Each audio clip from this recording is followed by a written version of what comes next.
Hello, good morning. Today is January 11, 2020. Right now it's roughly, I don't know, around 9 o'clock something, early in the morning. Today I'll be demonstrating how to do an oil change on a 2017 Toyota Highlander. This is a V6 3.5 liter. This application should apply to all 2013 to 2019 model.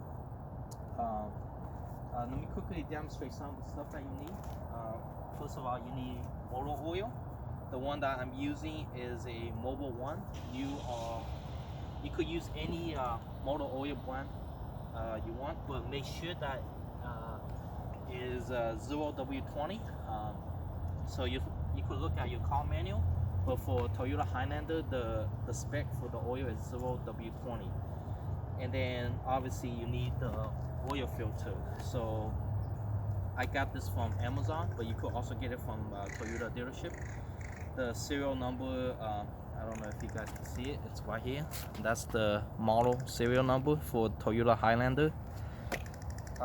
This is the regular V6, not the hybrid version.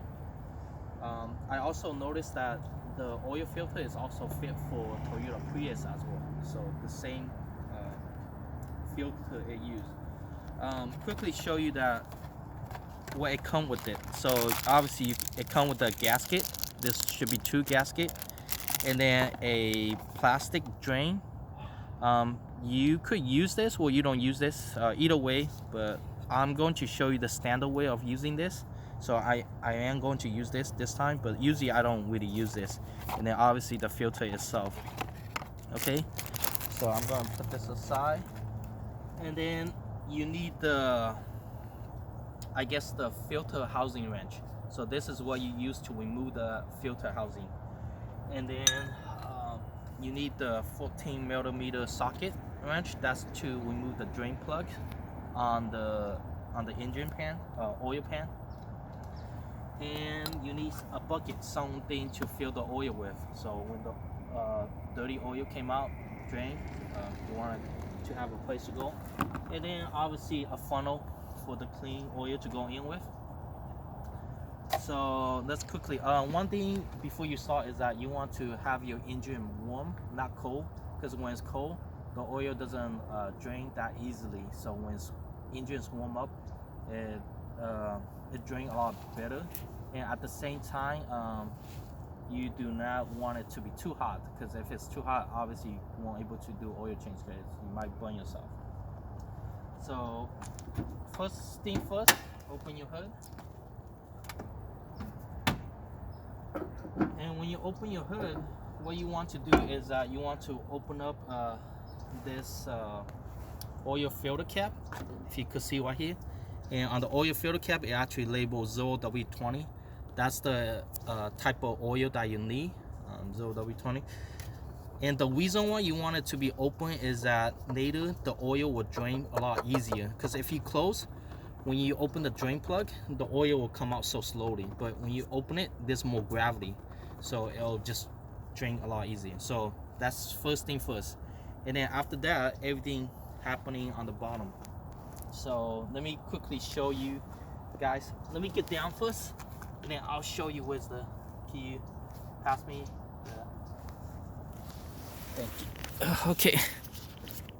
Okay, so guys, on the passenger side, first thing when you get underneath, you could see the filter. That's the filter housing, and you wanted to remove this. And then the drain plug is right next to the oil pan right here, and then the drain plug is this one right here. So you just gotta loosen it up, and then let the oil drain. For this one, you want a 3/4 socket wrench. You want to remove this, and then there's a gasket underneath, and then another one. Okay, so I'm just going to pause this really quick. Can you pause it for me? Yeah, just hit pause. Okay, guys. So I have. Ooh, excuse me. I have opened it up. As you can see, it's draining right now. The oil is not too hot. And there's a drain board right there. I left it right there. So it's not too hot. so it's easy to work on, and it's draining float pretty good because the oil is warm. I did not get a gasket for it, so as you see, the washer gasket is the blue one. It's still on the bolt, so I'll be using the same one. One thing to remind you that you do not want to tighten this bolt too tight, because if you tighten it up too much, next time when you do oil change, it's kind of hard to open it up. So you just want to hand tight this, as tight as possible, but just not too tight though, because when you put it too tight, when the engine is warm, the metal will expand, and then it'll be even harder to remove this. But anyways, right now it's drying. One thing I forgot to mention is that this is a 5.8 quart uni for the oil. So yeah, anyway, I'm going to pause this, and then next thing is I'm going to remove this one. Can you pause it?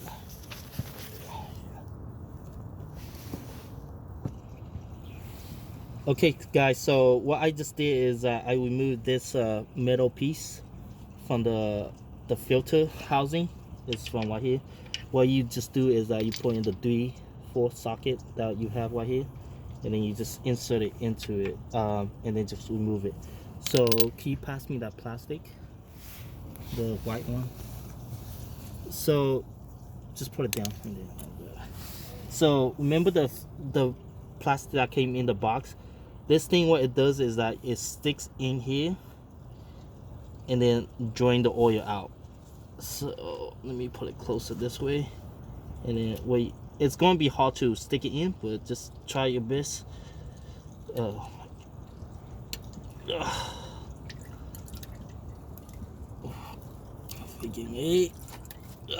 we go. You gotta really push hard. So after you push hard, this what it basically does is drain all the oil from the filter side. I usually don't use this. I don't really think it's necessary. So what I will not, if I was you, I won't recommend removing the metal piece. You could just leave it on. But anyway, so yeah, so this is just basically just to drain the plastic from, not the plastic, the oil from the filter. That's all it does. Okay, can you pause it? Okay, so I removed the plastic already, and I kind of just threw it in here. In the meantime, it still has a little bit of oil dripping, so what I'm going to do is I'm just going to close the cap. Not very tight, just hand tie, so just like that. It's obviously not really tight at all. And then remember this, can you see? So this is the oil filter housing, and I'm just going to remove this oil filter housing. It goes directly on here, as you can see, and then you just basically remove it. Can you pause it? Hello guys. So well, it has been more than 30 minutes. I've been trying to remove this filter. I don't know if you could see it. Can you see it, camera? This filter right here. This filter right here. I've been trying to remove it, and without any success, I wasn't able to remove it. So I'm just gonna give up on it. But the main point is that you want to remove this housing, the filter housing, and then remove the filter, and there's a gasket, like a rubber gasket like this, and you have to change. But I wasn't able to remove it, but I was only able to remove the cap below, so I'm just going to change this. I was not going to change the filter this time. I'm going to let the shop do it next time. So every time, I want to make a huge point. Every time when you change a filter, there's a gasket, like a rubber seal like this inside. When you put the rubber seal in, make sure you loop it. Do not put it in dry, because if you put it in dry, when the car get hot, the rubber will get hot and it'll stick to it, and then it's hard to unscrew. So that's why you make sure you put the rubber, loop the rubber. Same thing as the inside. I don't know what happened to the inside one, but probably it's the previous owner, I mean the previous person who did the oil change, did not loop it up, so it was hard to remove it, and they probably tied it really hard. So make sure you just, when you change the rubber, make sure you loop it, and then so that it'll be easier for the other person in the future.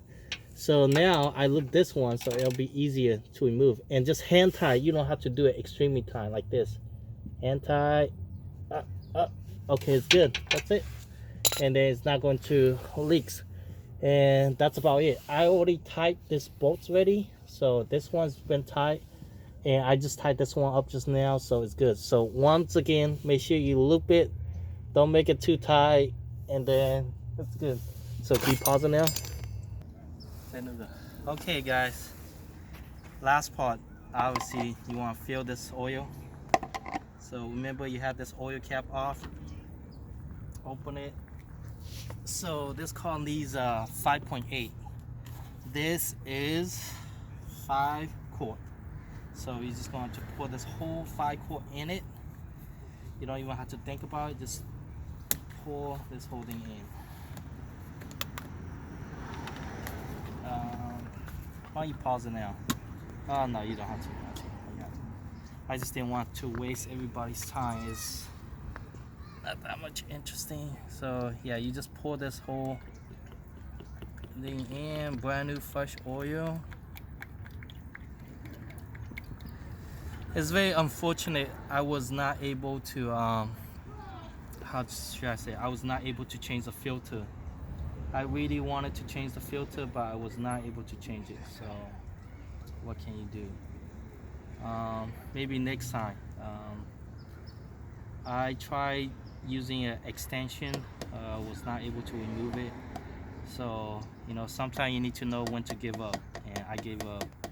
I didn't want to waste a lot of time on it, and it's not a big deal. It's not like your engine going to blow up if you didn't change the filter. It's just that you using the old filter.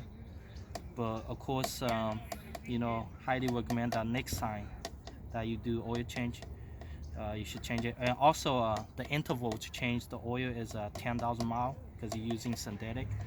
Back in the day, they usually recommend 5,000 miles because you use a conventional oil. But now everyone switched to synthetic. Even the dealership recommend 10,000 miles. So yeah, even though when you take your car in every 5,000 miles, dealership doesn't mean they'll change your oil. They'll probably just top up your windshield fluids or rotate your car, but they'll change the oil every 10,000 miles. So I like to get every drop in it. So this one's done. Next one.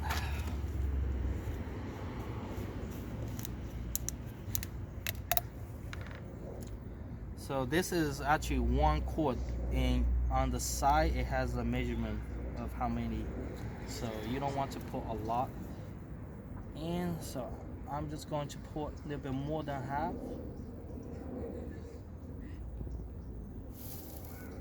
That's good. Yeah. So next thing, what you do?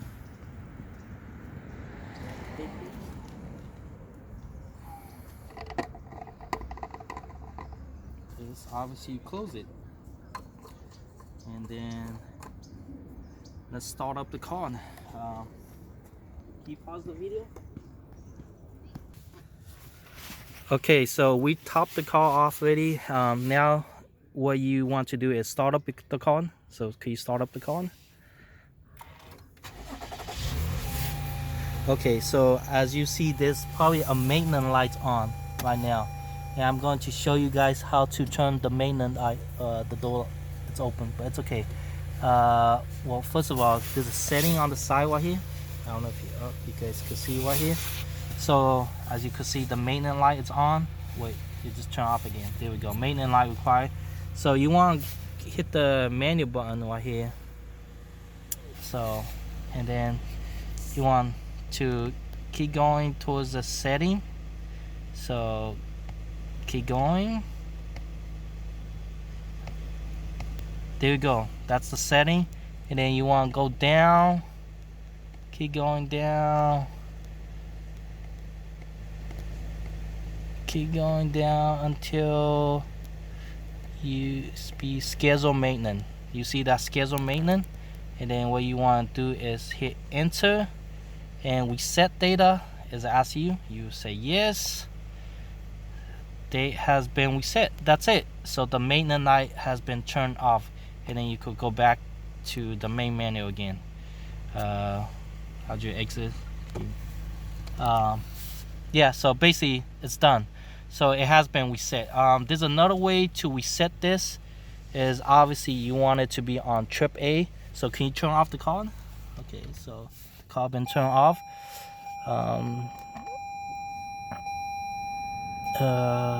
It's say odometer. Okay, sorry. Let me don't step on the gas. Let go. No, let go of the brake, and then you hit the engine button. Welcome back. Okay, and then you hit the power button, stop button again. So you want it to be on trip A. So I'm showing you the second way to reset right now. So you want it to, don't step on anything. Oh, perfect. So you want to turn it off. After you set the mileage as trip A, you turn it off. So the car is off. You want it to hold this and then hold this button right here. Hold it while you hit the stop button twice. So can you do that? Hit the stop button twice. 1, 2. Resetting maintenance date. As you can see, so resetting. So it's back to 0 again. Earlier it shows 0. So that's it. That's 2 ways to do it. That's the manual way. But easiest way is to get into the car and then do the setting. Okay, so that's it. But now let's get back outside. You don't have to start it up. You don't have to start it up. So anyway, earlier we just started up the car. Now we want to measure. Can you hold the camera? Okay.